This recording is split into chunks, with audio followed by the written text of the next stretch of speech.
In this video, I'd like to comment on a seemingly trivial event that's really got many sections of the Western media worked up into a frenzy. What could this possibly be? Well, you might well have noticed that the German foreign minister a couple of days ago visited Syria, and she met with Syria's de facto leader there. And what was so amazing about that? Well, it's great that this European powerful country is meeting with the Syrian administration. Yeah. But what really upset the media, including the German media and the British media, was this alleged snub. Now, Deutsche Welle, which is a government-funded major news agency in Germany, got really very upset. And look at this headline of theirs from their YouTube channel. No handshake for German foreign minister. French-German foreign ministers meet Syria's new de facto leaders. Deutsche Welle News. So this is a very influential German channel, government funded. And what's so significant about this meeting? Well, the man didn't want to shake the hands with the woman. And this is clearly shocking, according to them. No context, of course, is given. There's no understanding. It's just this very trivial detail. And look at this. This is Britain's Daily Mail, hugely popular news agency. Syria's leader snubs German foreign minister as he refuses to shake her hand because she's a woman. Politician hits back over handshake scandal. And this word scandal has been used by other German newspapers that I've seen as well. So it's caused a lot of frenzy and a lot of hysteria. And what's shocking to me is not only is this being reported and it's not a scandal at all, but there's no context. No one here is explaining to the poor reader, who's the Western reader who has no understanding of these issues because the media never report them in any detail. No one's explaining what the truth of what really happened is. Why did this Muslim man not shake this particular woman's hand? It's a very simple reason. I want to perhaps just explain the background to this. And by way of introduction, I'm just reminded of some timeless words from one of my favorite books by Guy Eaton, the English writer and Muslim and diplomat, Islam and the Destiny of Man. On the very first page of the introduction, there's one paragraph that's timeless. This is written in 1994, where he wrote, Europeans and Americans are so deeply convinced of the superiority of their secular liberal culture that it is, to say the least, difficult for them to empathize with a profoundly different system. And yet understanding requires some degree of empathy. They may ask, why should we bother? Why should we Europeans, Americans, why should we bother to understand Islam? The answer, he says, is this. The answer, I believe, is that the peace and good order of our world in the 21st century depend upon this understanding. The Muslim Ummah, the community of believers, is today weak, confused, and divided. It will not always be so. And now is the time for the people of what is, for the moment, the dominant civilization to make the necessary intellectual and imaginative effort to glimpse the world and human destiny from a different perspective to the one they take for granted. End quote. Fantastic words from this most wonderful writer. The whole book is full of gems like that. So he, writing towards the end of the 20th century, is bemoaning the fact that the West, and it still does, of course, is deeply convinced of its supremacy and superiority, this supremacist attitude. And we see this in the support of what's going on in Gaza at the moment. Why should we bother? The West, the Muslim world is weak and divided now, but it won't always be so. There are hadith that speak powerfully to the Ummah being reunited and strong again with a caliphate, as predicted by the Prophet Muhammad, upon him be peace. But that's not the purpose of this video. So what am I talking about? Well, I want to share with you, if you don't know, is the whole context for this handshaking scandal. What's going on here? Is it the case that Muslims see women as unclean, perhaps? I've actually heard this said. Men don't want to shake the hands of women because they're unclean, and that's why we don't shake their hands. Ridiculous idea, of course. Or is it because we view them as inferior?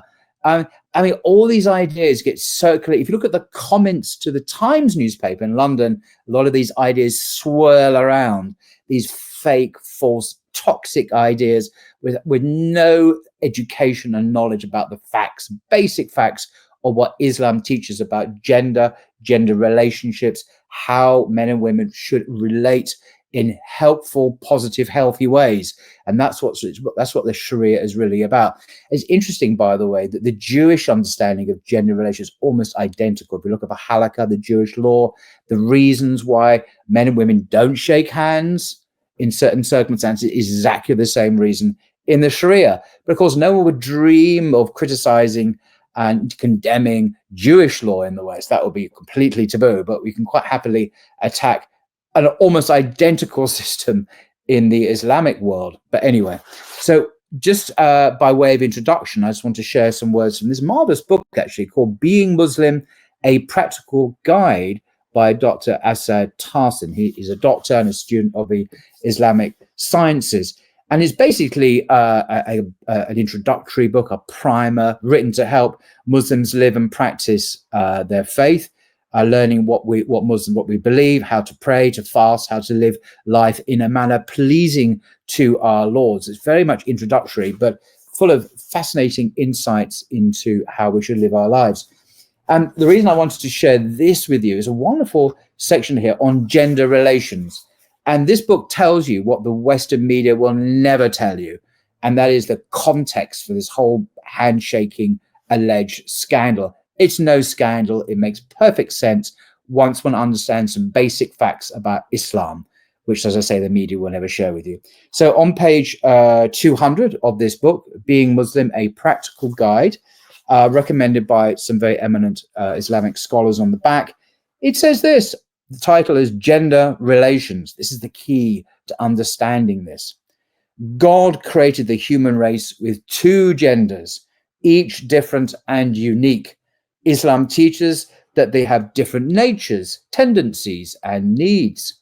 The difference between genders, like the differences among races and ethnicities, is to be celebrated as a sign of God's greatness. Regarding status before God, Islam openly proclaims equality of the sexes. There are no implications of inferiority, such as one gender being the cause of expulsion from the Garden of Eden. By the way, there's a reference there to the Christian Bible, which blames Eve, basically. Nor does Islam hold the belief that sexual relations are inherently immoral. A belief, by the way, you often find in the early church fathers who see sin as somehow very regrettable. I mean, sex is very regrettable, I should say, and sexual relations almost forbidden. You see this in some statements by people like St. Augustine, for example. Anyway, enough about him. So Islam does not hold the belief that sexual relations are inherently immoral or other historical misconceptions related to gender. In one sense, Islam considers women to have a religious advantage over men. Their spiritual composition has a greater tendency towards mercy, forgiveness, and compassion. On the other hand, in Islam, men are assigned roles with a higher level of worldly responsibility than women. For example, the responsibility of a family's financial needs falls on the husband and is not shared equally between the spouses. Each of these points should be taken as an affirmation that God made two genders inherently different, physically, psychologically, and spiritually, and that it is healthy to recognize and honor their differences. While certain religions and cultures have allowed an unhealthy imbalance between genders, or conversely, have attempted to obliterate the distinction between them, like we see in the West, of course, Islam holds that each gender has unique qualities vital to a balanced society. In addition to acknowledging and reaffirming the different natures of the genders with gender-specific rulings, Islam also provides guidelines that govern the interaction between the two genders. Some of them are discussed below. We're getting closer to seeing what's going on with the handshake scandal, but I want to give a wider context here. And the first subsection is called seclusion. What does he mean by seclusion?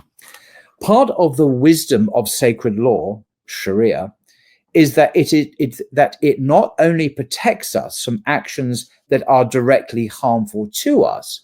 I'm thinking, of course, examples like drinking alcohol, which is the cause of many cancers. And this is written by a medical doctor. He would know this.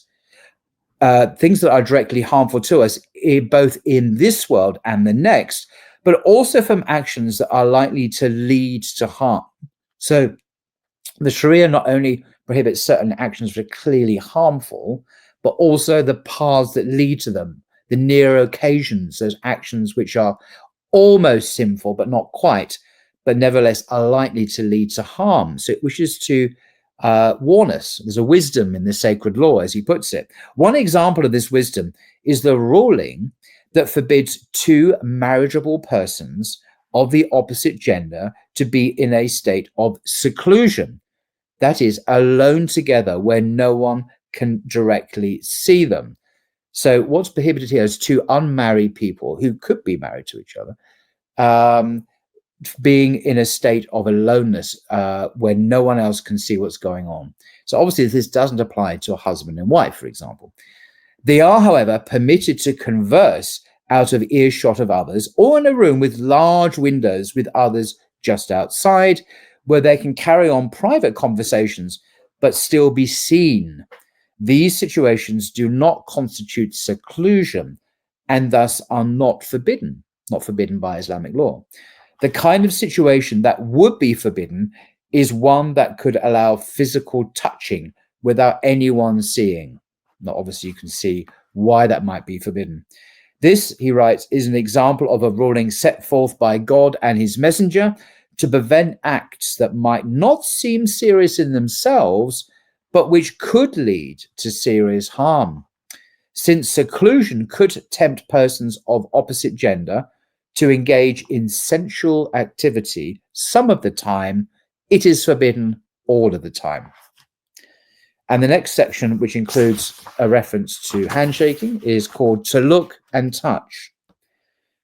In the Quran, God commands the believers to lower their gazes out of modesty. This applies, of course, to men and women equally, so as not to allow sensually stimulating images to enter a heart striving to concern itself with God. And this is one thing that's always missing from media descriptions of Islamic behavior, of course, and that is a heart that strives to concern itself with God. The love of God, the fear of God, always missing. None of this spiritual context is ever provided. Islamic law is just seen as some kind of dry, legalistic or criminal code, as if that's what all Islam was about. But of course, the Quran, our lives primarily are orientated with the praise and worship and devotion to God.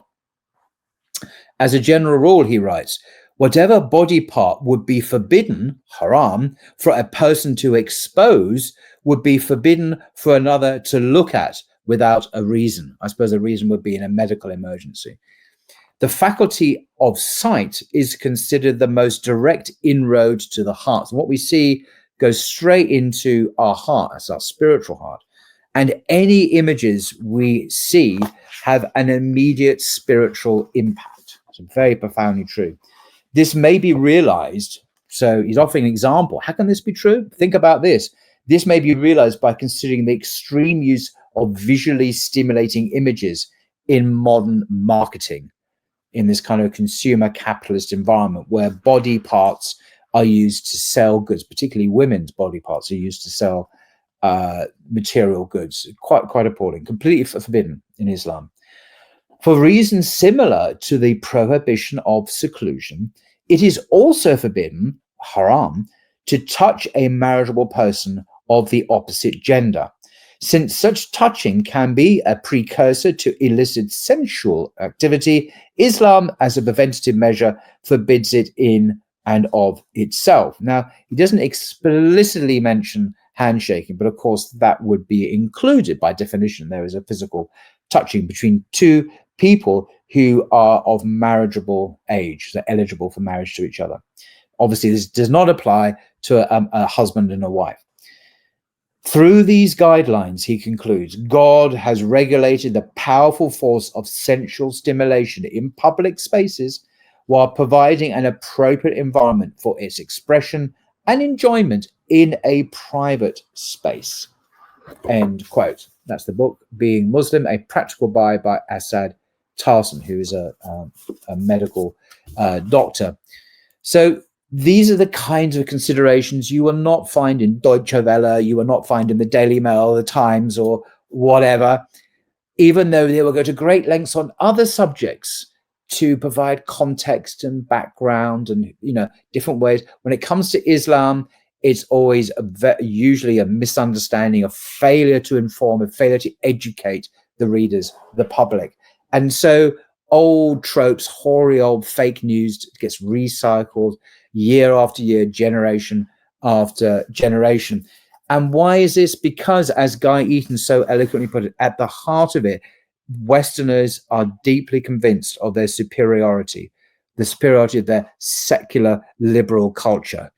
And so they find it difficult to empathize with a different system. And yet it's important that they do understand why, for the peace and good order of the world. And as he also says, in wonderful words, today, the Ummah is weak, confused, and divided, but it will not always be so. So now is a great time to learn about Islam, what it really teaches, mainstream Sunni Islam. I don't mean any kind of sects or marginal view. I don't mean modernist Islam. I mean mainstream Sunni Islam with the four schools. There's plenty of material online where one can learn about this. There are excellent books that will introduce a Westerner to Islam, like Islam and the Destiny Man, and many, many others, of course, thousands now, thank goodness, alhamdulillah. So these very silly headlines in otherwise respectable news agencies: no handshake for German foreign minister, no explanation given. And this is supposed to be a more highbrow, more respectable news agency. One might expect from the Daily Mail, a tabloid, perhaps to be much less helpful. But they are saying, she refuses, Syria leader snubs German foreign minister as he refused to shake her hand because she's a woman. This is not what Islam teaches at all. I have no doubt that he doesn't think that. He's a Muslim. So we must assume that he understands what Islam teaches, and there is no scandal. The only scandal, in fact, there is actually a scandal, to be truthful, is the way the press failed to understand, to exercise due diligence, to educate themselves on basics of faith, which are readily available online in books for a long, long time now. There is no excuse. There's no excuse for ignorance, perpetuating myths and lies. And as I also said earlier, you get exactly the same teaching about gender, more or less the same, in Orthodox Judaism. So an Orthodox rabbi, in meeting the German foreign minister, say in a synagogue in Berlin or something, the rabbi, would not shake her hand either, for exactly the same reason. And I'm pretty sure on that occasion, the media will be very quiet about that and say nothing. They will not criticize certain groups. Other groups, though, a field day to misrepresent the truth about our faith. And this is a shame. The responsibility at the moment lies with the West, convinced of its superiority, to learn, to be a bit more humble and begin to read the facts of the case rather than its own historic propaganda. Will it do so? That is their responsibility. That is their challenge. That is their test. Life is a test. Let's hope, inshallah, they will live up to the test and actually learn and change these attitudes, which are out of date, misinformed, and wrong-headed, so we can live in a better world where there is harmony and understanding, and not these silly scandals which are just non-existent. Anyway, end of rant. Till next time.